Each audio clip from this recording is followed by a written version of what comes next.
New Thought Media Network. We are a global broadcast network of positive music, media, and entertainment, inspiring humanity's evolution along the journey of enlightenment and creating a world of love, peace, empowerment, and prosperity for all. New Thought Media Network. Positively inspiring.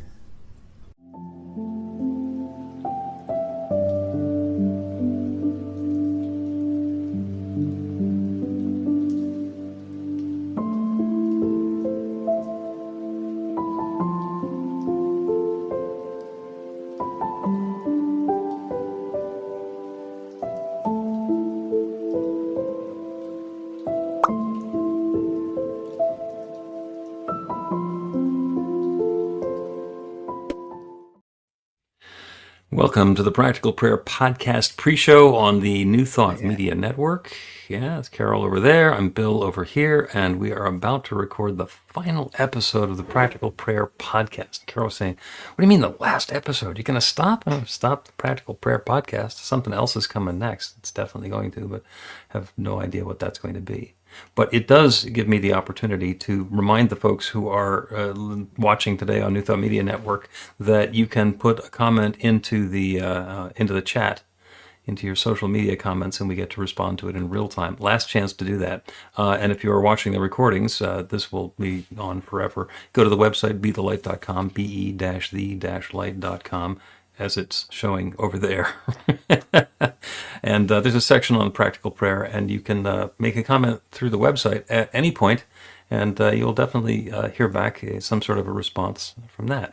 And so finale, the series finale. How's that feel? It feels like it's right. You know, it does, because that's how the world is. You know, okay, so yeah, that's how the world is. I'll leave because I might need something for later on, right? when the podcast Something else might happen eventually. Yeah. But it's just how things are in the world now.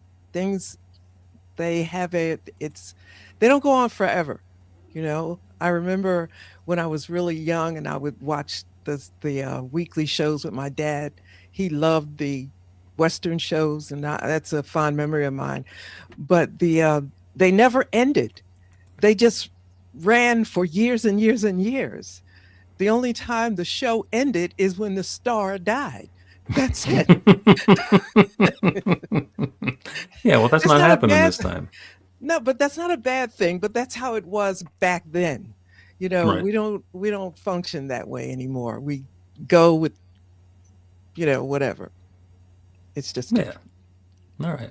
Well, I have a bunch of intriguing ideas, or maybe boring things that I get to repeat. We'll see. But let's start the episode so we can share it with the folks who are going to be listening to the podcast. And hey, Lynn, it's good to have you back here as well today.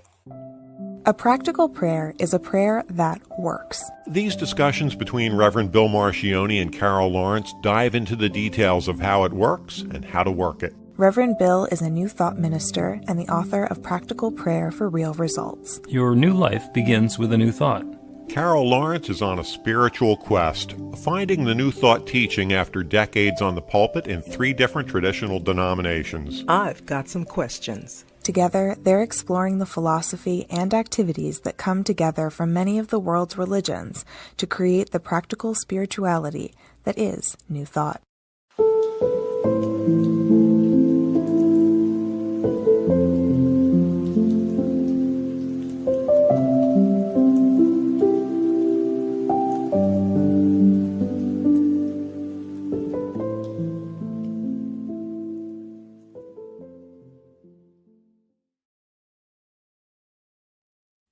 Welcome to the Practical Prayer Podcast. I'm Carol, here with Reverend Dr. Bill Marchiony.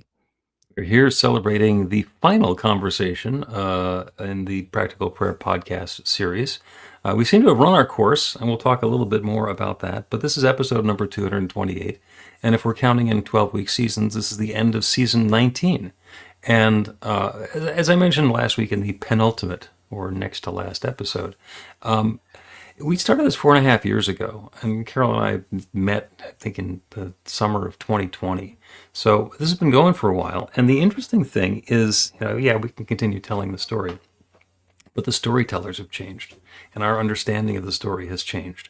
And the idea and the practice of practical prayer is pretty much the same. And if you go back through 228 episodes, which you can find out there in the podcast listings, the basic story of how practical prayer works has not changed at all. So there's a bunch of different ways that we can discuss that and approach it. And Carol has been fabulous at doing that, because I originally thought we had maybe one season in it. We can do a dozen of these things and then be done. And it's kept going because of the nuance and her inquisitiveness and the perspective that she brings from, you describe it as the other side of the street. And I, on the other hand, have learned an awful lot about the other side of the street, because I kind of ran away. I ran away from that side of the street when I was 12. And it turns out that there's some things worth knowing there. So we're going to, I'm going to stop talking and let you say stuff that you want to make sure that we cover, if there is anything. I don't know that there's anything specific. Yeah, it is. It is. But I mean, we've talked about so many things, and what's the most important? It is absolutely impossible to say what that would be. But you said everything that we've talked about is about the one, right? It's all the same. So I think that's one way to look at it. I kind of like to feel like we've talked about more than just one thing, but I get it. I get it 100%. But what is important to me, when the day we met, this is just how Carol is. I'm very attentive to flow. So that way I set an intention and I pretty much don't deviate from it unless the flow goes a different way. Does that make sense? Mm-hmm. Absolutely. I'm that way probably because my father was, let me just be honest.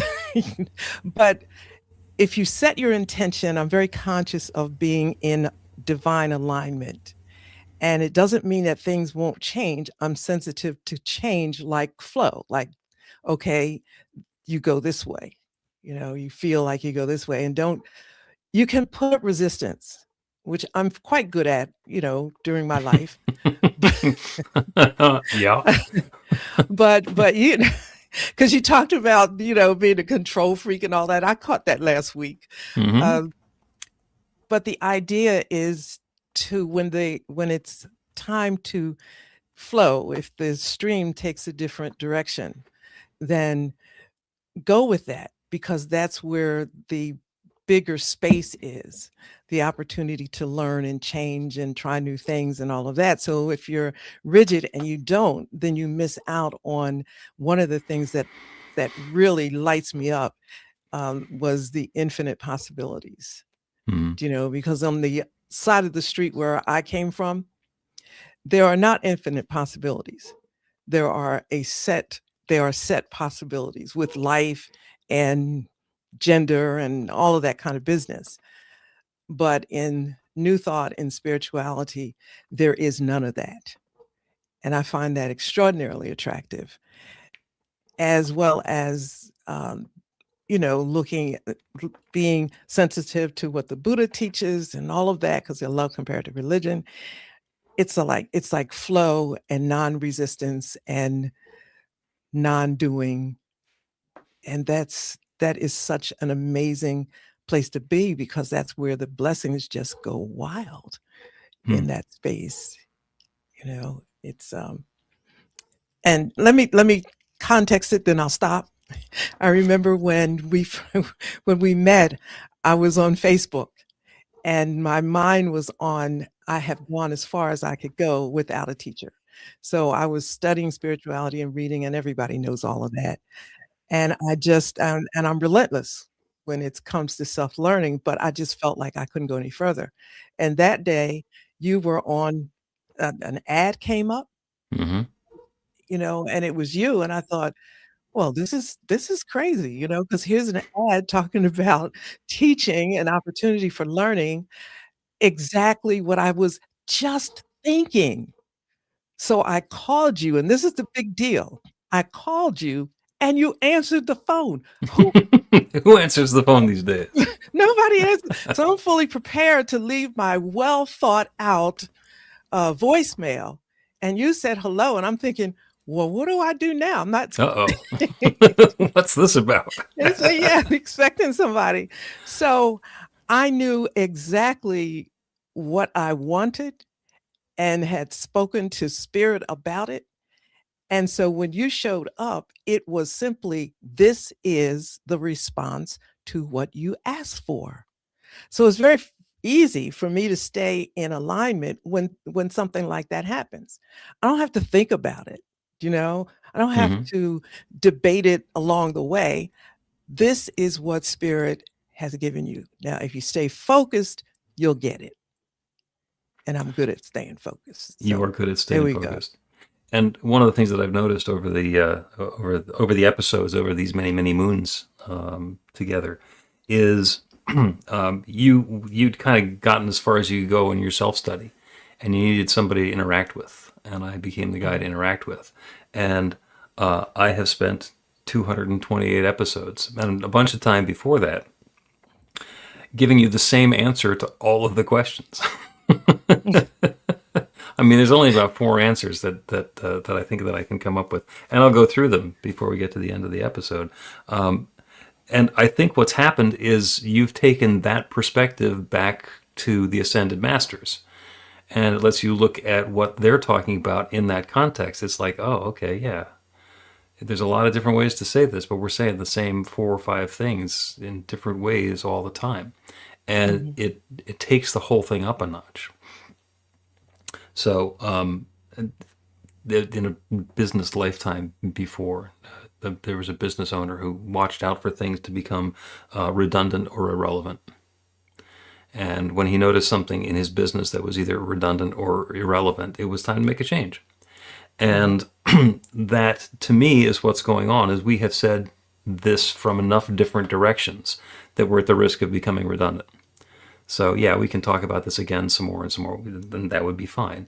And it's always relevant because whenever we approach whatever the topic we're approaching, if we take it from that spiritual perspective, that New Thought spiritual perspective, first of all, there's only one. There's one power, one presence, one love that's sharing itself as all of its creation. We are that one. We are expressions of the one. We are part of the one. We can't point outside of ourselves for where the divine exists because we're not just part of it. We are it. We are individualizations of it. And by extension, there's a couple of really important things, is that there is no one to blame. There's no one to ask for anything. Can you do me a favor? And there's nobody to blame when we don't have things go our way. And that's an outreach of the one. And the other one is that because there is only one, that one creative power has been creating since the beginning of time, it only has one answer. It's going to say yes. So what we need to watch is not what's the answer going to be, but it's how are we framing the request? What is it that I say that I want to have? And I noticed this was something came, but I was listening over somebody's shoulder to a series of affirmations, and I noticed that they were all qualified. I know that I can have everything good in my life. It's like, it's great to know that, but you're not claiming it. I know it's possible for love to be in my life. Of course it's possible. Claim it. Ask for it. As the salespeople say, ask for the order. And that comes to the clarity of we don't want to be irrelevant. We want to make sure that we are clear about who we are, what we're bringing to the table, what we want to get, what we want to be experiencing, and to take accountability for it. We have the authority to create anything that we want, and we are accountable for whatever it was that we created. And based on whatever it was that we just created, we can start over again. Say, oh, wait a second. Based on recent experiences, I think I'd like to have this experience now. And the answer is going to be the same. It's going to be yes. Yes. That's It took me a bit. Well, it took me a bit to understand that when you first said it, because of course, I'm on the other side of the street. The response is always yes, no, or wait, Not now. or not now, maybe just wait. And then that is a lot of patience. And in that waiting time, you get to doubt yourself and your worthiness, and all of this stuff is just, just so much. That's okay if that's the way you came up. You're accustomed to that. There's no joy in it now. Don't get me wrong. Just anybody, people will say it's joy, but it's manufactured joy.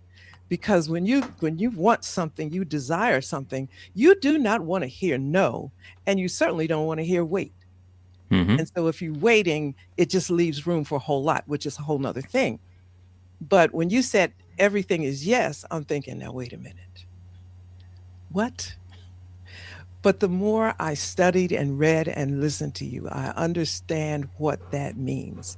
Because not only is the answer yes is consistent also with your mindset, the spiritual maturity you have, which determines the way you ask the request that you ask.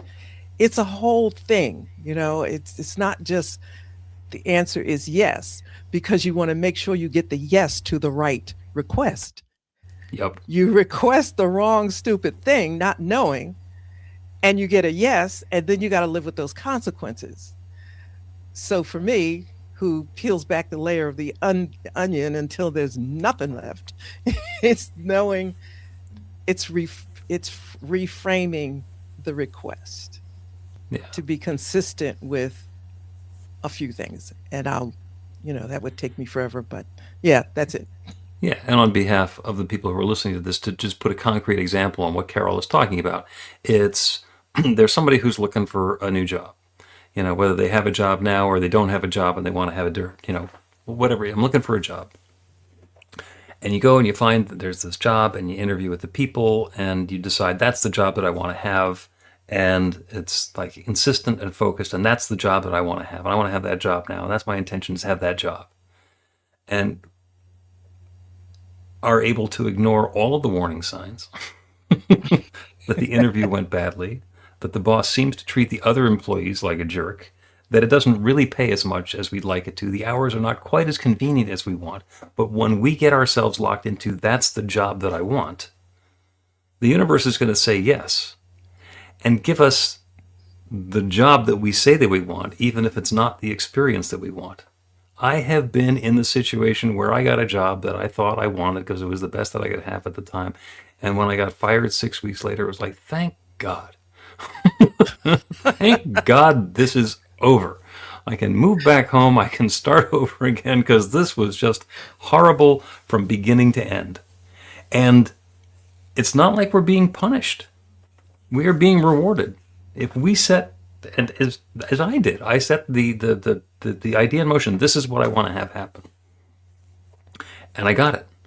And I don't know, there was probably another wonderful job that was sitting there waiting for me that I wasn't paying attention to because I was focused on this one. And then I got myself righted. I remember there were other times where I was very detached. It's like, oh my God, there's this possibility of this job, and I'm going to find out on Monday, and it's or on Tuesday because it was a holiday weekend. And I'm not going to think about it. If it's a good thing, if it's the right thing for me, then it's going to be the right thing. And I think on Wednesday I got the job offer, and went and was delighted, and it was exactly what I wanted to be doing, and it was a fabulous, happy career, and things unfolded from there. And when we think that we know what the answer is going to be, we can force the universe to say yes, but we're not necessarily going to be happy with that. We need to be looking at the big picture. Okay, I want to have a job that's going to fulfill me and uplift me and let me connect with wonderful people and make a lot of money or plenty of money and just be joyous in my work. So you gotta, go ahead, I'm going to let you talk. I want to. I was like right there with you on that.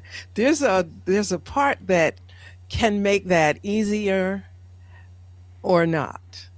So we say this, we love the term to say we are co-creators of our own reality. That's a beautiful thought.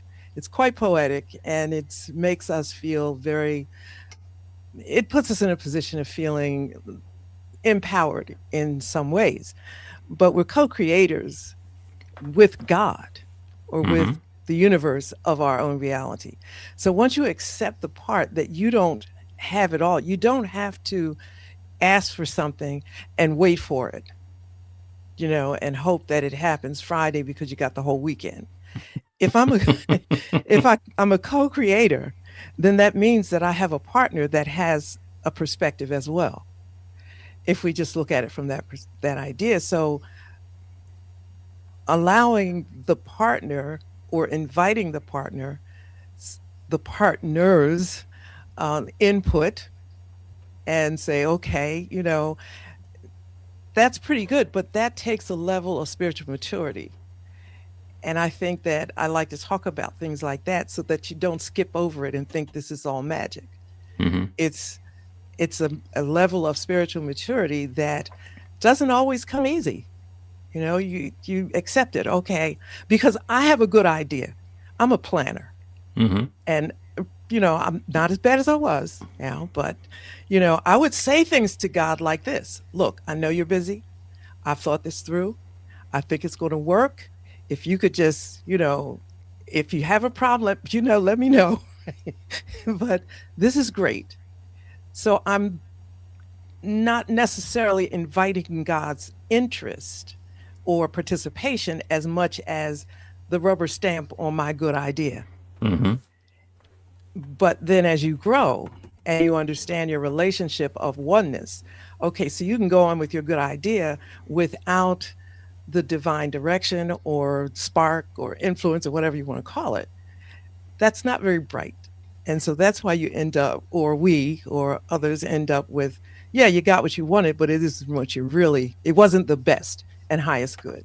Right. So it takes a bit of maturity and some guts a bit to say, okay, I usually do it this way, but I'm going to step back, And That's the real sign of spiritual maturity, is to have an idea yeah, and to check in with the infinite, and when the answer is do something different, to give it up. Wow, I have all yes, these blueprints. I've ordered the concrete and the rebar. What do you mean I yes. shouldn't build this? It's like, yeah, send that stuff back because there's a disaster in the making here. I have a dump site of ideas that I thought through very carefully, and it just didn't happen. Some of them did, but I think the better way is to really honor that idea of being a co-creator with God, and the God is within, and that's those are other talks that will happen at different times. But it's stop and wonder and realizing that, okay, I am not the only one here. So, there's Ernest Holmes says there's a power in the universe greater than we are, Hmm. and he goes on to talk about using it for good, but you could stop right there and say there's a power in the universe greater than I am. And Yeah. it's good, it's positive. So, okay, if it is, how about I slow down and at least take into consideration that power that's greater than I am, that will make me great as, whatever. How about I listen to see what it might have to say? Yeah. Well, we're going to take a break, but I'm going to riff on Ernest Holmes first because the quote that's attributed to him is there's a power, and this is how he used to open his radio broadcast when he was on the radio. There's a power for good in the universe greater than you are, and you can use it. Hmm. And my riff on that is there is a power greater than you, and you are using it. And you're always using it, and we're all always using it, and it's always saying yes, and what's it saying yes to? But, that's where we get into game on. Let's take a break and continue. Learn to put practical prayer to work in your life. The steps are simple to learn and let you begin to get real results to create the life of your dreams immediately. Reverend Bill Marchiony's widely acclaimed book, Practical Prayer for Real Results, gives you a clear summary of the New Thought principles behind practical prayer and the series of easy-to-understand steps found in the most effective prayers from religions and spiritual practices all over the world and throughout history. Practical prayer is not a replacement for your religion or practice. It's a technique to make the work you do in consciousness even more effective. The book includes 40 prayers on various topics that you can adapt as needed and use as your own. Practical Prayer for Real Results is available in paperback, Kindle, and audiobook on Amazon or at b-the-light.com. That's b-the-light.com. Welcome back to the Practical Prayer Podcast. I'm Carol here with Reverend Dr. Bill Marchiony. You know what? We're on the finale episode of the Practical Prayer Podcast, and I just wanted to take a second to remind folks that even though we are not going to be introducing new episodes, you can find the entire library, 19 thrill-packed seasons, on Apple and Spotify and Google and every other place that you can find podcasts. And you're going to talk about Blissipin. You know I am, because Cher, yeah. hi. Cher, thank you. You know I'm going to use that. I like it. I like to take words and do stuff with it, so I got that. Watch it. Blissipin. It's like discipline, but happier. My mind was already racing. I said, okay. Yeah, and that implies that being disciplined is not happy, but I'm not going there. Well, you know, that's kind of true. Discipline is not blissful. It's rather, it's kind of sometimes in a way. If you're looking at it as somebody's forcing you to march in straight lines, then discipline can be really annoying. If discipline is, and I'll use the example of a spiritual practice, you get yourself into the habit every morning. Somebody a decade ago, more, taught me the RPM spiritual practice, which is rise, pee, meditate. So first thing in the morning, a meditation. And I have gotten very disciplined with that. And it doesn't feel like discipline anymore. It feels like a framework that I now know that first thing in the morning, I'm going to do a meditation. And that sets me up for a different experience of my day. And if I'm delayed, or if I phone in the meditation, or I'm otherwise not completely present for it, I have a different sort of a day. So it's not like discipline is bad. Discipline is just a thing, and we can be blissful in the middle of it. But I like the word blissipin. Blissipin. All right, now I don't like it as much.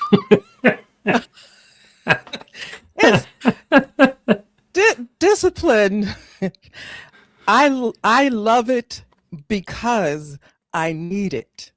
You know, I discovered years ago that I do need it. I'm not as good as some people who can freestyle and, just, I got to have the thing in place and I'm good with it. Now, that could be, it could be blissipin. See, it is It tough to works for say. me. Yeah, blissipin. It could be blissipin because I'm used to it. And, by now it's like, hey, I don't even have to think. I know what I'm doing. But I think it could be a little different. Discipline is a scary word. Like nobody wants to, Oh, yeah. Embrace that. Yeah, and if it helps, then it's wonderful. And there's so many ways that discipline or following guidance come into our lives. I've over the last few years taken to gardening, and I have a vegetable garden in my backyard that I share with my dog, and he mostly stays out of it, which is nice. And the time to plant the tomatoes is rather specific. And if I start too late, which I have done, then I spend the beginning part of the season catching up and then wind up with a crop that's not nearly as entertaining as it might have been. And if I start too early, then I wind up with plants that are just way too big to be sitting in the basement, just waiting for the ground to thaw. And so the discipline in that is getting into that groove, that place of balance, where I'm doing what's mine to do and I'm letting go of what's not mine to do so I can participate in this process of planting and tilling and gardening and harvesting and then eating tomatoes and cucumbers.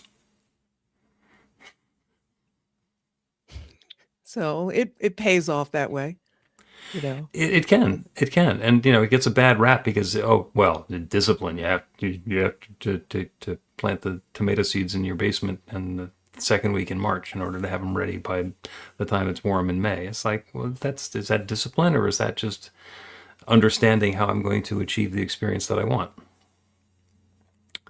Good rap, bad rap, who can tell? You can paint it any way you want. I was thinking that when you were talking about that, I have tons and tons of houseplants, just a lot, as much as can possibly be. and, and there's not an available space that the sun can shine in there, but each of them requires something different. So I have to be disciplined in the way I water and move them around and do things. And when I'm not, it shows up, and it's very unhappy for me. So I know that, so discipline is, eh, there's no bliss involved when I look and see that I have, you know, not followed the rules that I should with them, with them. Uh, you know how they say you can't kill a snake plant? I can.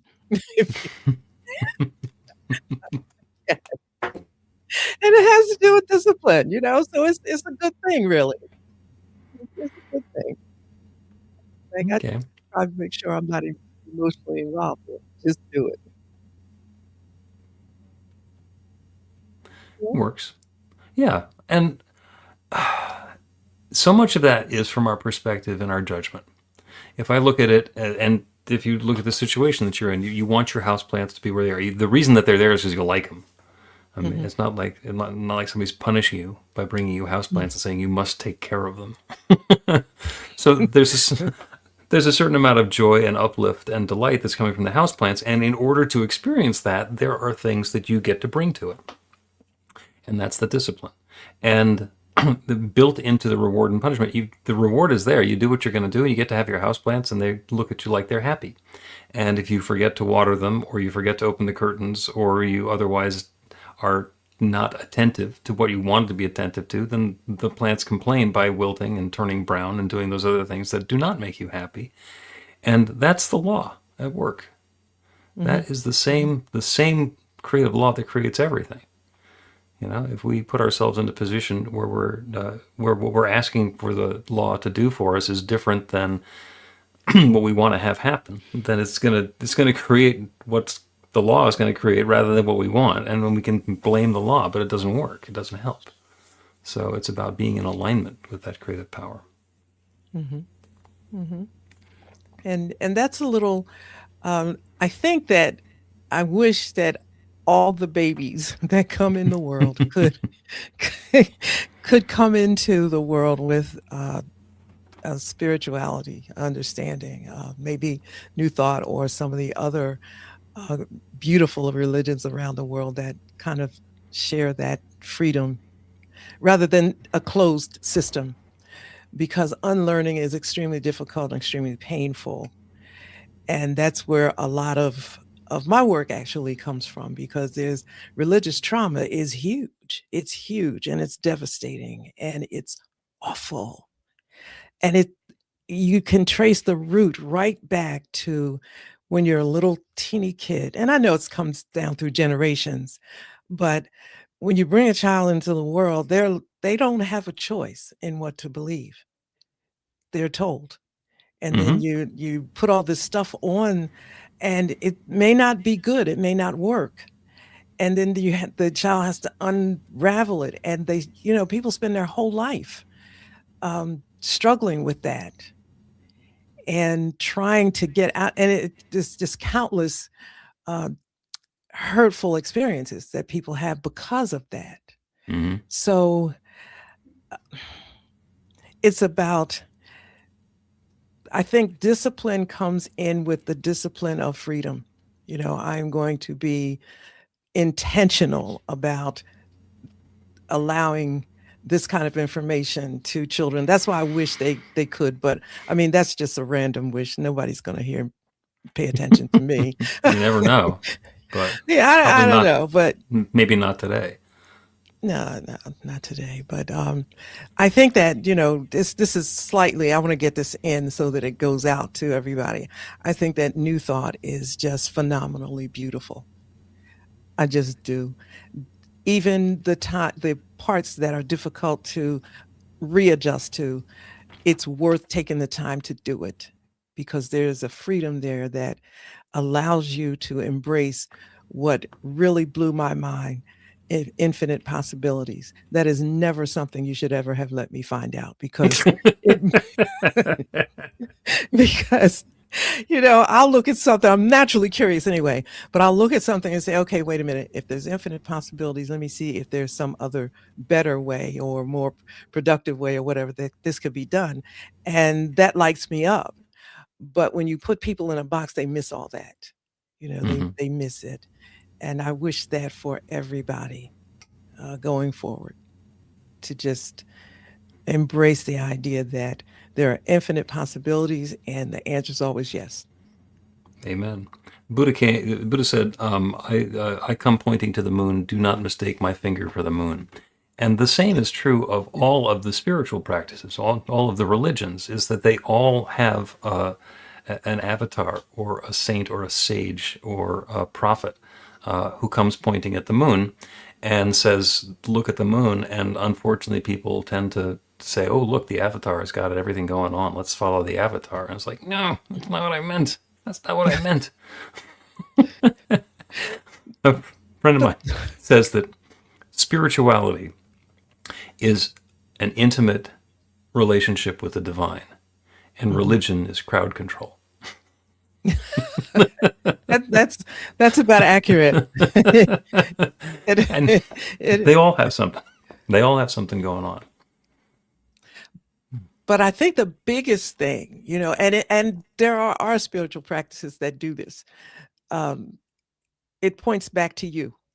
It's we're the ones that decide how beautiful this life is going to be, and everything is not going to be really nice. I mean, we are in a time, a liminal space right now where we don't like the way certain things are going in the West over in this world, but it's still a beautiful time, because you get to see things in a different way, not just the way the news gives it to you, but you can see it in a different way. And what does this say to me, and what choices do I have within what seems to be so terrible and so, distasteful?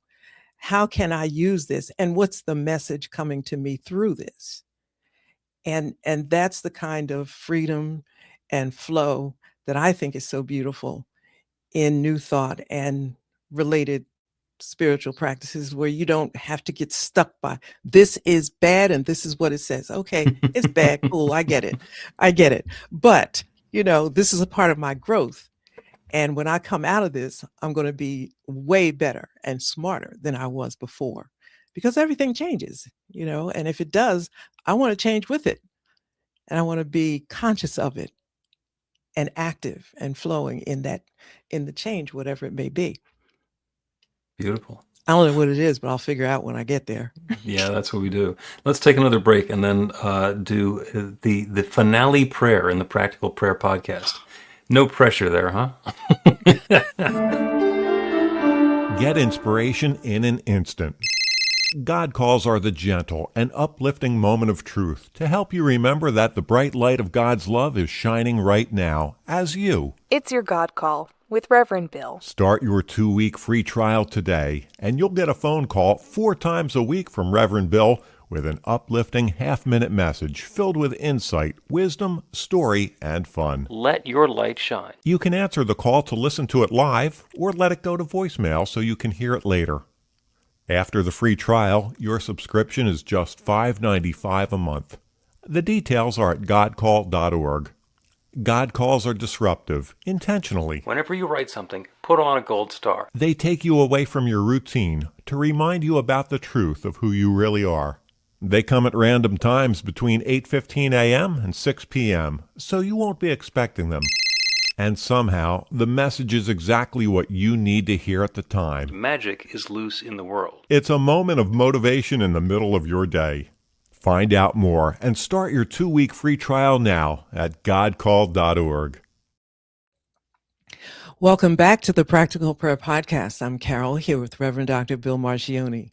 We are at the final episode, number 228, the end of season 19 of the Practical Prayer Podcast. Got to thank everybody who has been along with us for the ride. I got a note from Mary. It says, thank you for the past few years of the podcast. I enjoyed the conversation. I think the one that I enjoyed and remember most is the one about the green Volkswagens. I am still looking for green Volkswagens. And if you want to find the episode about green Volkswagens, well, you have plenty of time. There's all 228 episodes, and you can go figure out where they are, and I'm not going to tell. Green Volkswagen. I remember those way back. Yep, Let me know when you find it, Mary. It's one of the exercises that we do when we're teaching somebody to do practical prayer, is to pick a prayer for something inconsequential. And one of the example prayers is, finding parking spaces if you're the sort of person who needs to park your car, or that the bus or trolley shows up exactly at the most convenient moment. Or you can pray to see green Volkswagens, but something else that seems like it's reasonable but not necessarily that common. And what happens is after we do the prayer, we start having those experiences. I did prayers for prosperity, and I started seeing pennies on the ground. So I would pick up the pennies, and then I would see nickels and dimes and quarters on the ground. And it got to the point where a couple of times I found $100 bills on the ground. And twice it happened. What prayer was that? What prayer was that exactly? I am prosperous. Okay. And it includes a willingness to pick up a penny, because a lot of people look at the penny and say, "Oh, pick up a penny." I had a teen group for a while. I threw a penny on the floor, and I asked the teens if anybody wanted to pick it up, and they all had this attitude, as you can imagine teenagers would have. And finally, one of them did, and I said, "Okay, I timed that. It took you 1 second to pick up the penny. It's a $36 an hour job. What else are you going to get doing $36 an hour? Or and quarters pays more. It's not consistent work, but that's the thing. And it's about being willing to participate in the process. No, I don't need to have. And I'm not going to wait for there to be a $100 bill for me to bend down and pick up my free money off the ground. I need to do my part. It's about the Quakers talk about praying and moving your feet. There's some of it that's ours to do, and some of it's the infinite's to do. But let us wrap up with a practical prayer, and this one's going to be continuing with our favorite agricultural metaphor. This will be about planting seeds. And the idea is that there is an infinite creative process, one divine creative power that has created everything. And that one, whether we call it spirit or God or nature or the Big Bang, it's the same one that has created everything that exists everywhere. And the metaphor that we can use is the one of planting seeds. So if we want to grow a cantaloupe or a tomato or a pumpkin, then we don't just go out into the garden and yell at the ground wanting to have a pumpkin. We know that there's work for us to do. We need to set aside a certain amount of space. We need to prepare the soil. We need to make sure that there are no weeds there, that there is adequate drainage, that there's not too many rocks, that there's fertilized soil. And we need to be intentional about planting the pumpkin seeds at the appropriate distance and depth, and then making sure that they're watered and the garden is weeded. So there's stuff that we get to do as part of that creative process. There is that intentionality that we're bringing to it. Am I willing to take part in this process to get the pumpkins or the tomatoes or the cucumbers that I'm looking for? And in back of all of that, the only way that we can get a pumpkin or a cucumber is to start with another pumpkin or another cucumber. There is an infinite creative power that has created that potential for the cucumbers, the pumpkins, the tomatoes, the flowers, whatever it is that we are wishing to have in our lives. That infinite creative power has created the template, the possibility, the potential for that, and has made it available to us. That infinite creative power that creates the tomatoes is the same one that has created each of us and all the activities that we're involved in, everything that exists everywhere. There is no fundamental difference between the tomato seed and a galaxy. Each is an expression of that one infinite creative power, that one divine presence, that limitless love that is sharing itself as its creation, and has been doing so since the beginning of time. Everything that exists everywhere is that one divine presence taking its own particular form. And because that's all there is, that includes me. It includes each one who is listening to this prayer. We are each individualizations of that infinite creative power, that divine presence, that limitless love. We are the seeds being planted in that rich, fertile soil and growing into something new and wonderful. So as we set the intention, as we open ourselves to that next experience and expression of greatness which we are seeking, as we allow ourselves and our potential to be planted in that rich creative soil, it's already working. It's already growing that newness. And in the same way that the garden can grow a cucumber or a flower or a tomato or a pumpkin, we are able to grow into anything. As we set the intention, as we plant that seed thought for the newness that we are inviting, that we are seeking, that we are opening to, that law is saying yes. That infinite creative power is saying yes. And there's nothing in the universe that stands in the way of it.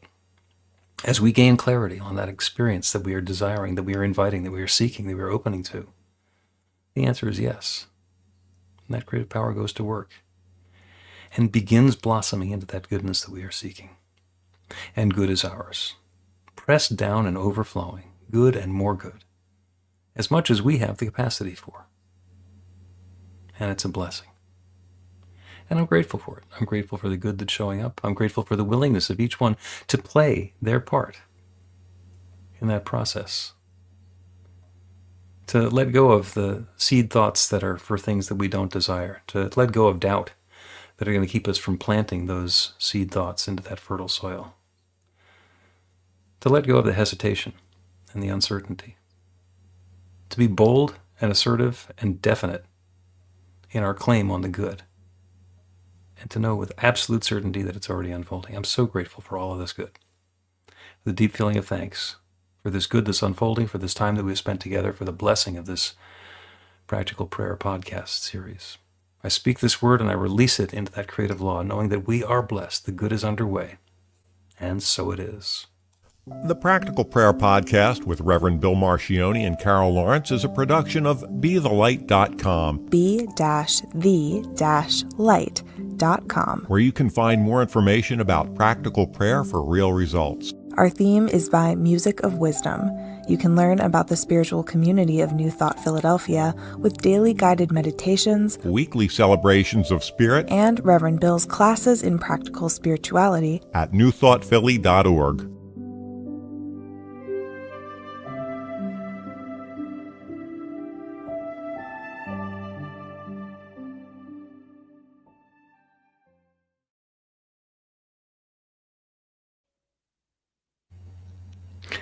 And that is episode number last in the Practical Prayer Podcast.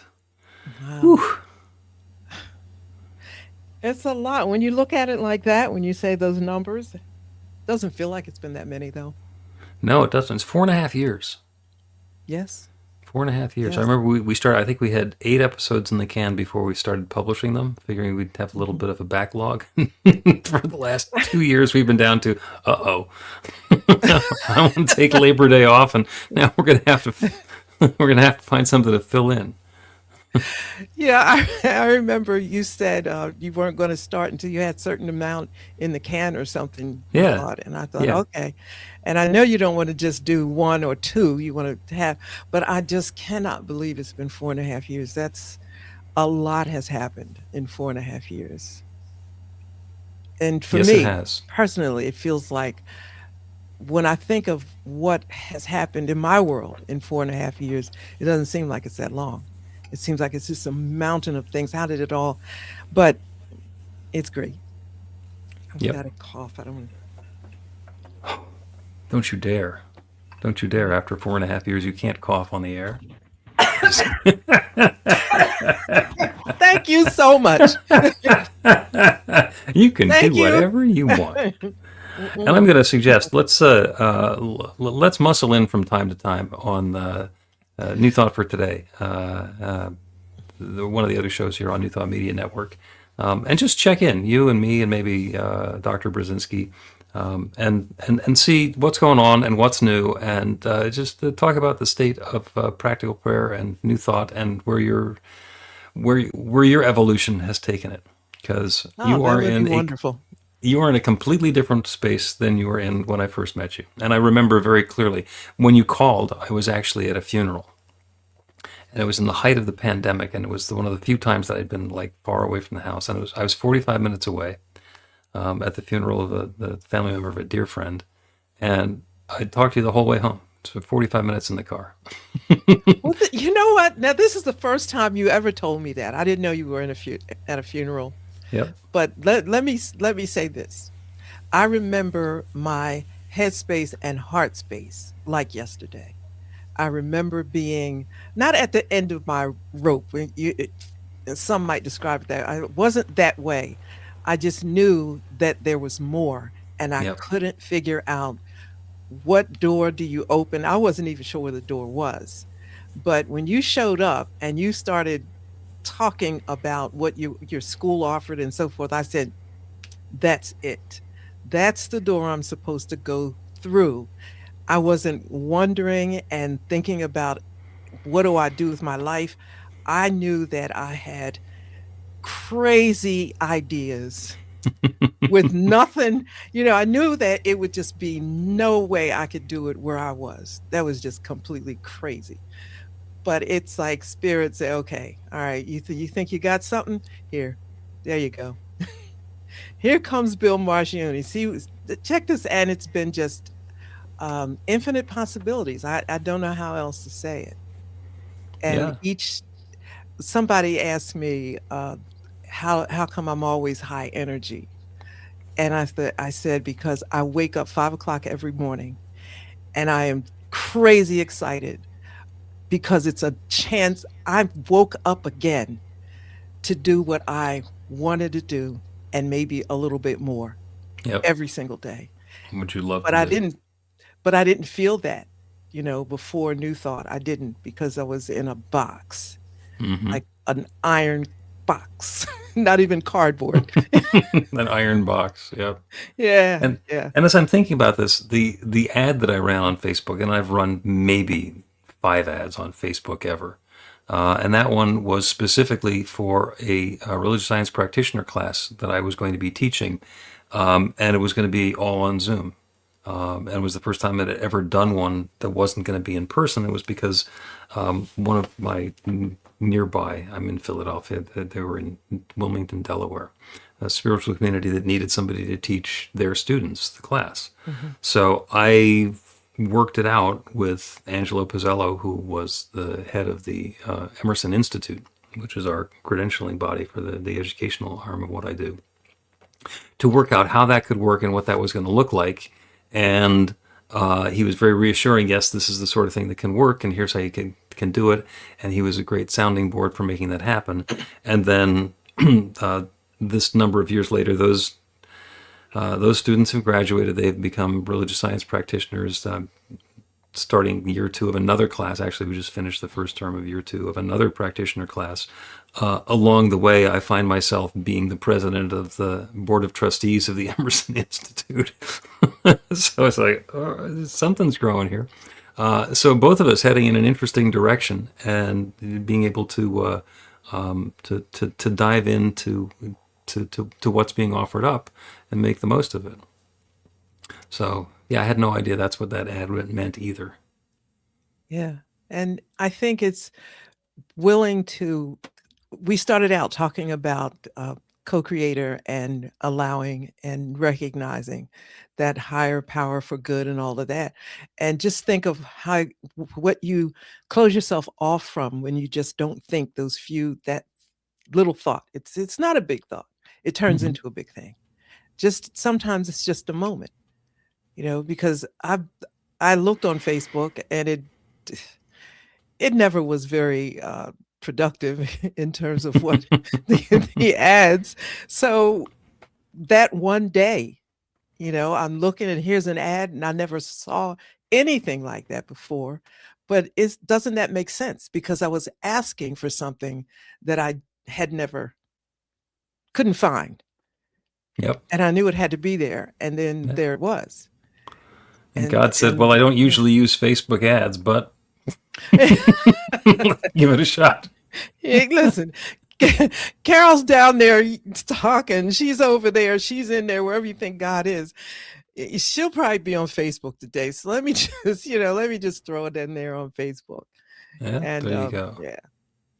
All right, a quick shout out for the stuff that you're doing now, because you've grown into a whole bunch of things. I know on Insight Timer, last swing at the folks on our New Thought Media Network audience.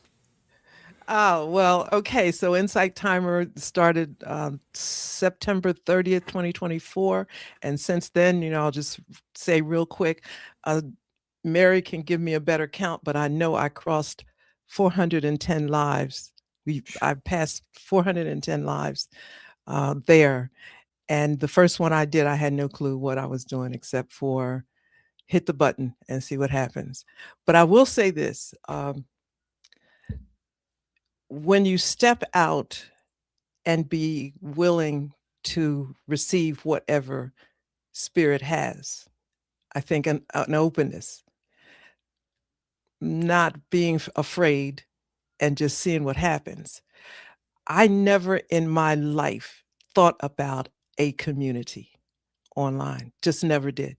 And you have Hormozy and all of those great influencers that tell you how to do communities, and I never thought about it. I just show up, and I had a plan, and I just showed up, and the community identified itself, which blew my mind because I'm thinking, I don't know how to do a community. All I know how to do is show up. But, just show up. And I taught my kids that. But also, and I'm saying this to anybody who is listening, you show up and spirit will show you opportunities, or the universe will conspire to make it happen. All of the ascended masters' wonderful admonitions for us. What you have is enough. Yep. Just show up with what you got and watch what happens. So I'm I'm past the mind blown stage right now. My mind was blown about 6 months ago when wait a minute, when the community called themselves the Carolers. I was totally done. I love it. I'm like, are you kidding me? I am just me showing up. But I am excited about, I get to do what I've always believed was in me to do. And I'm watching how it unfolds in different ways. I've been wanting to rewrite my book, and I have 5 of them. I wanted to rewrite them, but I wasn't excited about any of them. I wrote 5 books that bored the heck out of me. It felt good when I wrote it, but but we now get to be done with them. Yeah. But it's like a new context that I have, and then there's new ways that I don't have to sit and edit every word. It's just when you just show up and say, okay, let's see what happens. It's mind-blowing to see what will happen. So beautiful. Yeah. So folks can find you on Insight Timer, which is an app that you can find in Google or Apple app stores. Yeah. And I'm excited they can find me in Substack. That's what I'm excited about, because that's the writer's platform, and that's what I am and always wanted to be. So so you're Substacking now as well? Oh yeah. And I didn't know how to do it. I didn't know. And I just said, all right, I'll tell you what. I did all the what is that, YouTube videos. Everybody tells you how to do it, then you don't know how to do it when you get finished. I said, forget it. You know what? I know how to write, and I know how to break one article down into 10. I'm just throwing it up. There you go. And, that has just do what you do, and a place will open up for it, and context will come, and, all of that. So. Oh yeah, when we say yes, the infinite finds a new channel for the yes to show up. And I have a Substack. I haven't actually posted anything in the Substack, although there's something percolating now for God Calls in the Substack to happen. And the other thing that's been happening for me is I do these interactive meditations, and I've done thousands of them, and they last about 15 minutes. It's 12 times a week, morning and evening, 8 o'clock a.m. and 6 p.m. p.m. Eastern time. And there are people who are joining in on those all over the world. So you can You can search Philly Spiritual Adventures or newthoughtphilly.org and find the details on that. Join in if you feel like it. And it's the sort of thing that you can show up for it. And, we got a meetup group that was the pilot for that. It's got 2,700 members in it at this point. So you can still find both of us. And Carol, I want to thank you so much for an absolutely wild ride and a fun time. You know what? I want to make sure I get this thank you to you, though. Because you ask me questions and I get to go on about them and all of that. But I really do so thank you for the opportunity to join you in this. I did the doctorate with the Institute, the Emerson Institute. Hugely exciting. That gave me a glimpse that, hey, you know what, Carol? All that was in you. This is an opportunity, but it kept showing up. And then you mentioned the podcast, and I'm thinking, all right, let's do that. Like, I don't have a plan for too much. I just show up and I'm bringing me, whatever it is. But you didn't, you just opened an opportunity, and here we are. It's not over yet. It's not over yet, which is exciting. But yes, I want to thank you for that, because I got the opportunity to learn from you. And you're like a big dog all over New Thought, right? You're big. I know New Thought is divided up into different parts and all of that, but everybody knows you everywhere. And I got to be in a podcast with you for 4.5 years with the big dog. Who gets that? I'll tell my wife that you called me the big dog. She'll roll her eyes until I go around like window shades. Hey, listen, we are different in different spaces. So yes, thank you so much. Thank you. Thank And you. one final time, if you have a question, a comment, or a prayer request, be-the-light.com, be-the-light.com. Happy to, whatever, continue responding to you. And to everybody who's joining us on New Thought Media Network, it has been a blast.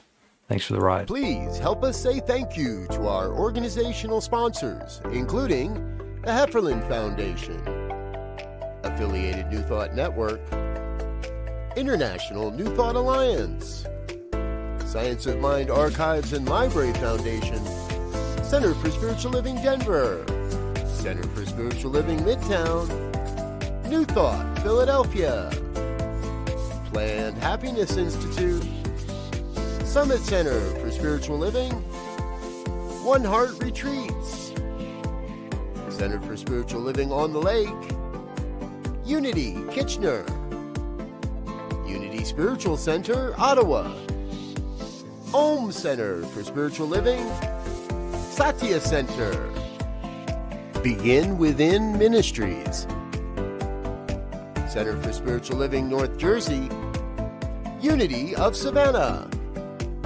and the Center for Spiritual Living Seattle, as well as all of our individual donors. Thank you for being part of the New Thought Media Network. Please like, share, and subscribe. New Thought Media Network, positively inspiring.